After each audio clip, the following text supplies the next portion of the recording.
நடிகர் அஜித்தின் நடிப்பில் இந்த ஆண்டு 2 திரைப்படங்கள் வெளிவருவது அவருடைய ரசிகர்களுக்கு பெரும் மகிழ்ச்சி கொடுத்திருக்கிறது. கடந்த பிப்ரவரி மாதம் விடாமுயற்சி திரைப்படம் வெளிவந்த நிலையில் அடுத்ததாக குட் பேட் அக்லி படத்தை திரையில் காண ரசிகர்கள் ஆவலோடு காத்திருக்கிறார்கள்.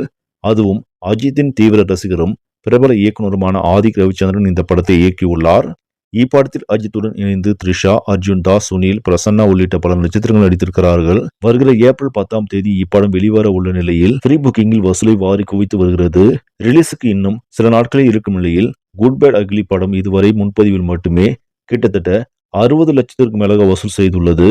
ப்ரீ புக்கிங்கில் இதுவரை அஜித்தின் திரை வாழ்க்கையில் எந்த ஒரு படமும் செய்யாத வசூல் சாதனையை இப்படம் செய்யும் என்ற எதிர்பார்ப்பும் உள்ளது. தற்போது வெளிநாடுகளில் மும்முரமாக நடைபெற்று வரும் முன்பதிவு அடுத்து உள்நாட்டில் துவங்க உள்ளது. அதில் மிகப்பெரிய சாதனைகளை படைக்கும் என்றும் நம்பப்படுகிறது. சரி, நம்மளே பொறுத்திருந்து பார்ப்போம் குட் பேட் அக்லி திரைப்படம் எந்த வகையான வசூல் சாதனை படைக்கப் போகிறது என்று. இந்த செய்தி உங்களுக்கு பிடிச்சிருந்த லைக் பண்ணுங்க, ஷேர் பண்ணுங்க, மறக்காம நியூஸ் தமிழ் சேனலை சப்ஸ்கிரைப் பண்ணுங்க. அடுத்த வீடியோவில் சந்திக்கலாம். நன்றி.